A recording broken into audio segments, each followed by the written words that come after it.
और गोड्डा में कल आए तूफान ने कई घरों को उजाड़ दिया। इनमें सबसे अधिक प्रभावित डुमरिया पंचायत का दरघट्टी गांव रहा। इस गांव में आंधी की वजह से 30 से 40 घर उजड़ गए। तेज हवा ने फूस के घरों को ध्वस्त कर दिया। वहीं एस्बेस्टस शीट को कई किलोमीटर तक उड़ा कर ले गई। हवा इतनी तेज थी कि गांव में बने विवाह भवन को भी तहस नहस कर दिया। वहीं पक्के घरों की बाउंड्री वाल के साथ गेट को भी क्षतिग्रस्त कर दिया है। तिनका तिनका जोड़कर बनाए गए आशियाने के नष्ट होने से लोग परेशान हैं। घर तहस नहस हो चुके हैं। खुले आसमान में रात काटने के बाद लोगों तक स्थानीय मुखिया की ओर से दिन में राहत पहुंचाने की व्यवस्था की जा रही है, लेकिन प्रशासन और अधिकारी लोगों की परेशानी पर लापरवाही बने हुए हैं।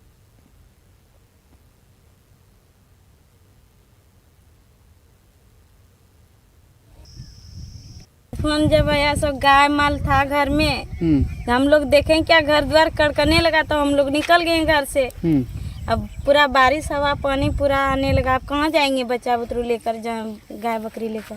तो आंधी में कहाँ रहे फिर? यहीं पे थे, रोड पे ही? हाँ, रोड पे थे। डर नहीं लग रहा था? डर लग रहा था, क्या कहाँ जाएंगे घर छोड़ के। जखनी होला तखने तक कहाँ चलो?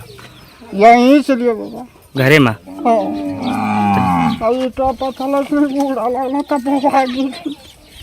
एकरे में रहे चला? तो रात भर तो सब चीज खत्म हो गया, तो खाना पीना कुछ हो ना तो बाबा देखो। तो हम लोग पहले ऐसे घर को चिन्हित कर रहे हैं जिनके पास छत नहीं है उनको तिरपाल दिया जाए, खाने का सामान नहीं है उनको राशन दिया जाए। सेकंड, हम ऐसा लिस्ट बना रहे हैं जिसपे लोगों की हानि हुई है, क्षति हुई है। क्षति जैसे किसी का गुहाल गिर गया है, किन्हीं का घर का कुछ भाग क्षतिग्रस्त हुआ है, उसके लिए हम एक अलग लिस्ट पे काम कर रहे हैं। पूरे ग्रामीणों के साथ ये भ्रमण कर रहे हैं और सीओ साहब को भी हमने इन्फॉर्म किया है, बीडीओ साहब को भी इन्फॉर्म किया है। झारखंड में भयावह तूफान, आंधी, मौत और कई घर उजड़ गए। इसका असर गोड्डा में खास करके देखने को मिला है कि झारखंड के अलग अलग जगहों में जरूर आंधी ने तबाही मचाई है, लेकिन गोड्डा में जो तबाही मचाई है वो हम आपको आज दिखाएंगे। जिस तरीके से गोड्डा में पहले 2 की मौत कल पुष्टि हुई और उसके बाद दरघट्टा गांव की जो तस्वीर सामने आई वो बहुत ही भयावह है। डुमरिया पंचायत के अंदर दरघट्टा गांव और करीबन 30 से 35 घर इस गांव के उजड़ गए हैं। आप देखिए कि गरीबों का आशियाना किस तरीके से उजड़ गया है।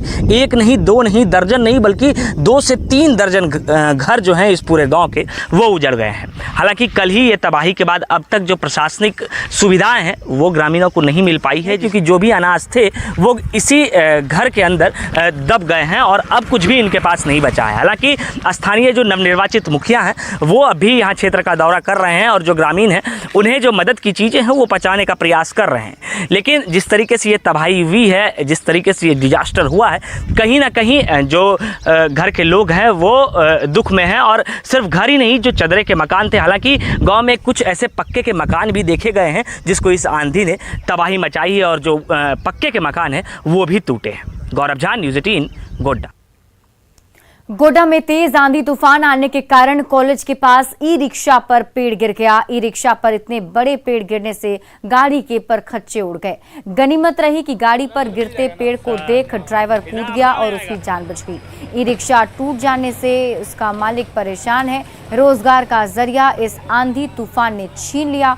जेसीबी की मदद से काफी मशक्कत के बाद गिरे पेड़ के नीचे से ई रिक्शा को हटाया गया।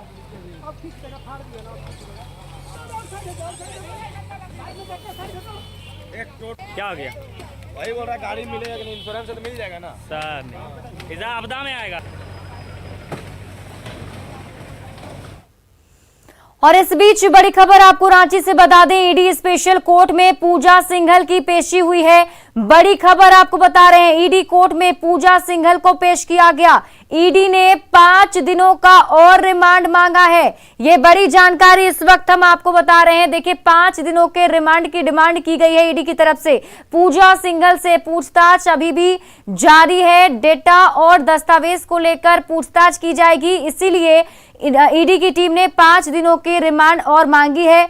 2 डीएमओ से भी पूछताछ करनी बाकी है। ईडी का कहना है, ईडी के द्वारा ये कहा गया है कि 2 डीएमओ से भी पूछताछ करनी है। बहुत सारे ऐसे डेटा हैं, दस्तावेज हैं जिसके बारे में जानकारी पूजा सिंघल से लेनी है। तो ऐसे में ईडी की टीम की तरफ से 5 दिनों के रिमांड की मांग की गई है। पैसे के सोर्स की सोर्स की जो जानकारी है वो नहीं मिल पाई है। ईडी का कहना है कि अभी तक जो पूछताछ हुई उसमें जो पैसे मिले थे जो कार्रवाई के दौरान, उससे रिलेटेड कोई भी जानकारी अभी तक ईडी को नहीं मिल पाई है कि उसका सोर्स क्या था। पल्स हॉस्पिटल पर भी जांच जो है वो अधूरी है। और इस खबर पर अधिक जानकारी के साथ हमारे सहयोगी रूपाली त्रिपाठी जुड़ी हुई हैं। रूपाली, वहां कोर्ट में अभी पेश किया गया है, 5 दिन का रिमांड मांगा गया है, और क्या अधिक जानकारी? हियरिंग अभी भी जारी है। पूजा सिंघल ने 5 दिनों का उनके अधिवक्ता ने रिमांड अवधि बढ़ाने की फिर से मांग की है। बता दूं कि अब तक सीएस अमन कुमार को 3 बार रिमांड पर लिया जा चुका है, वहीं पूजा सिंघल को 2 बार लिया गया है। तो दोनों का आज अवधि खत्म हुआ है, दोनों को कोर्ट में प्रोड्यूस किया गया है और पूजा सिंघल के लिए फिर से रिमांड की अवधि मांगी गई है। साफ साफ वजह यह दिया गया है कि दो डीएमओ जिनका इनका पूरे जांच में नाम शामिल है, उनका अभी भी उनसे लेकर कन्फ्रंट नहीं किया गया पूजा सिंघल को। अभी भी जांच जो है वो प्रक्रिया पूरी की पूरी बाकी है। इस वजह से उनके और समय चाहिए और फिर से कोर्ट में और जो अधिवक्ता है उन्होंने बार बार ये बात रखी है कि पूजा सिंघल जो है उनकी तबीयत बिगड़ी जा रही है, जिसकी वजह से जो प्रक्रिया है वो बड़ी धीरे चल रही है। मेडिकल टीम गठित किया गया है जिसमें उनको जो भी हेल्थ इश्यूज है उसको देखा जाए, लेकिन इसके वजह से सीधा जो असर है वो इनकी ईडी के जांच प्रक्रिया पे पड़ रही है।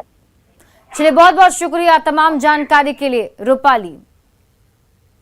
रामगढ़ में तेज आंधी के साथ आई तेज बारिश और आकाशीय बिजली ने काफी तबाही मचाई। गोला प्रखंड के रकुआ के बुटगुड़वा में आकाशीय बिजली की चपेट में आने से एक महिला की मौत हो गई, वहीं कई मवेशियों की भी चपेट में आने से मौत हो गई।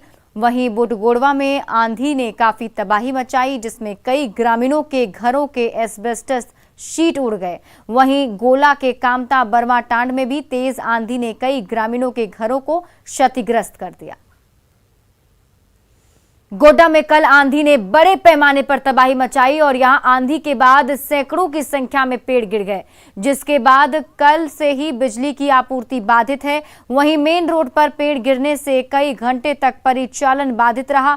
शहर में 5 से 7 जगह पर पेड़ गिर गए, जिसकी वजह से रोड पर आना जाना बाधित हो गया है। इस आंधी में दूसरे चरण के मतदान के बाद बैलेट बॉक्स लेकर लौट रहे मतदान कर्मी भी फंस गए हैं और अपने कंधे पर उठाकर पैदल ही मतगणना केंद्र तक मतपेटी जमा करने पहुंचे।